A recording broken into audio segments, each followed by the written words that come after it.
السلام علیکم، میں ہوں رضوان طاہر۔ آج ہم بات کریں گے موٹاپے کی دوسری قسم کے بارے میں، جو کہ نرم موٹاپا ہوتا ہے۔ لیکن ویڈیو میں آگے چلنے سے پہلے آپ ہمارے چینل کو سبسکرائب کر لیں، ویڈیو کو لائک کریں اور شیئر کر لیں۔ اگر تو آپ ہمیں فیس بک پہ دیکھ رہے ہیں تو ہمارے پیج کو فالو کر لیں۔ تو جو نرم موٹاپا ہوتا ہے یہ گرم مزاج کا حامل ہوتا ہے۔ اس میں جو مزاج ہوتا ہے مریض کا وہ گرم خشک ہوتا ہے۔ جدید حکمت کی روح سے 6 قسم کے مزاج ہوتے ہیں۔ ان 6 قسم کے مزاج میں سے جو 3 قسم کے مزاج ہوتے ہیں ان میں ہی موٹاپا ہو سکتا ہے۔ تو اسی طرح موٹاپے کی میں نے آپ کو پہلے بھی بتایا کہ 3 اقسام ہیں۔ پہلی والی ویڈیو میں آپ کو بتا چکا کہ موٹاپے کی 3 اقسام ہیں: سخت موٹاپا، نرم موٹاپا اور چربی والا موٹاپا۔ تو جو نرم موٹاپا ہوتا ہے یہ کیونکہ جب مریض کا مزاج گرم خشک ہوتا ہے تو اس وقت یہ وقوع پذیر ہوتا ہے۔ تو گرم خشک مزاج میں چونکہ گرمی صرف جسم میں جمع ہو رہی ہوتی ہے، غدد ناقلہ جو ہیں وہ کمزور ہوتے ہیں اور وہ اپنا کام صحیح سے انجام نہیں دے پا رہے ہوتے، تو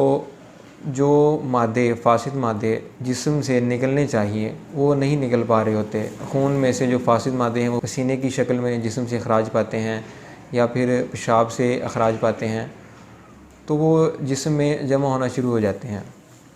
پہلے والا جو موٹاپا میں نے آپ کو بتایا تھا سخت موٹاپا، اس میں سدابی خلط تھی، مطلب جو خشک خلط ہوتی ہے، خشکی والی جو خون کا جزو ہوتی ہے وہ جسم سے خارج نہیں ہو رہی تھی۔ لیکن اس جو نرم موٹاپا ہے اس میں جو گرم رطوبت ہے جس کو ہم صفرا کہتے ہیں، جس کا مزاج گرم ہے، وہ جسم سے خارج نہیں ہو رہی، تو وہ جسم میں جمع ہونا شروع ہو جاتی ہے گوشت کے اندر، تو گوشت جو ہے وہ پھولنا شروع ہو جاتا ہے۔ تو گوشت جب پھول جاتا ہے تو وہ نرم نرم محسوس ہوتا ہے، کیونکہ یہ ایک طرح کی رطوبت ہوتی ہے جو صفرا کی شکل میں جمع ہو رہی ہوتی ہے۔ تو کیونکہ یہ موٹاپا گرم خشک مزاج میں ہوتا ہے تو ایسے موٹاپے میں جو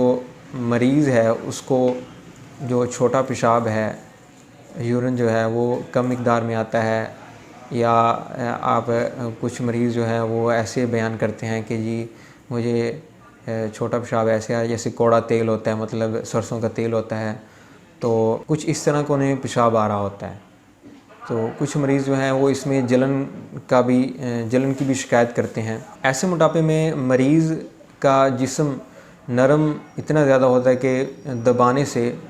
وہ پلپلا محسوس ہوتا ہے روئی کی طرح۔ تو ایسے مریض جو ہوتے ہیں ان کا جو موٹاپا ہوتا ہے وہ کمزوری کا باعث بنتا ہے، اور کمزوری اتنی شدید ہو جاتی ہے کہ انسان کا چلنے پھرنے کو دل نہیں کرتا، وہ ہمیشہ وہ زیادہ تر بیٹھا رہتا ہے یا پھر لیٹا رہتا ہے۔ ایسے مریض کو جرکان بھی ہو سکتا ہے، اور حرارت کی وجہ سے جو بھی بیماریاں جنم لیتی ہیں جیسے کہ دل کا پھیل جانا، یہ بھی حرارت کی وجہ سے ہوتا ہے، تو مطلب دل تحلیل ہو جاتا ہے۔ اور بھی اسی طرح جو گرمی کی وجہ سے بیماریاں ہوتی ہیں، حرارت کی وجہ سے بیماریاں ہوتی ہیں، جیسے کہ چھپاکی، جو جسم پہ دانے نکلتے ہیں جس کو ہم چھپاکی کہتے ہیں، وہ بھی حرارت کی وجہ سے ہوتے ہیں۔ اور جو بھی خارش جو ہوتی ہے حرارت کی وجہ سے، یا الرجی ہوتی ہے یا دانے نکلتے ہیں جسم پہ، تو جدید حکمت کی روح سے ہم اسے اصل خارش قرار نہیں دیتے یا اصل قسم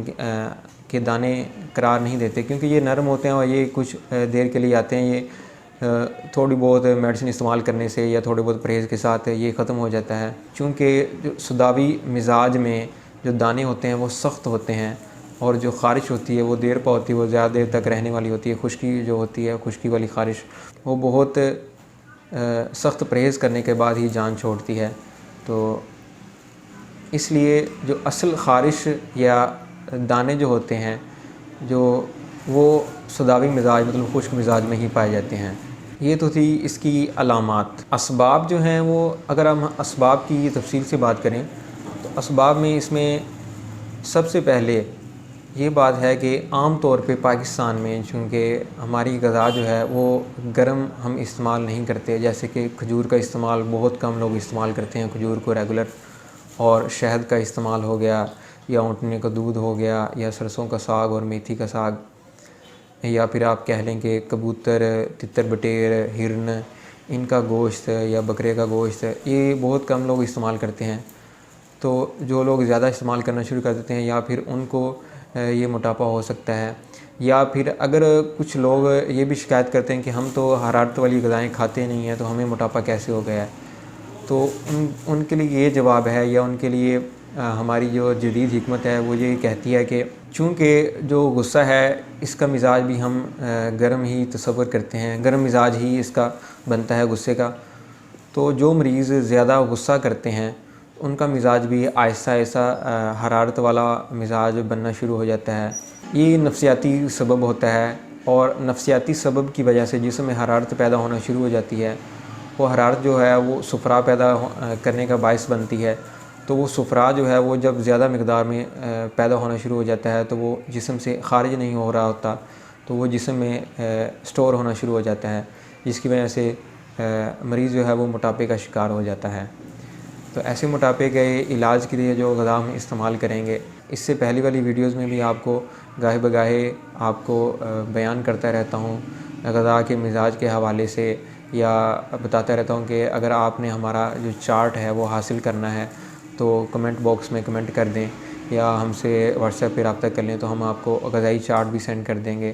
تو اس غذائی چارٹ کے مطابق جو ہم نے غذا تجویز کی ہوئی ہے یا ترتیب دی ہوئی ہے، وہ غذا کچھ اس طرح سے ہے کہ اس میں جو سب سے پہلے ہم استعمال کریں گے اس موٹاپے سے چھٹکارا حاصل کرنے کے لیے، جو غذا سب سے پہلے ہم استعمال کریں گے وہ اگر ناشتے کے ٹائم پہ دیکھا جائے تو اس میں آپ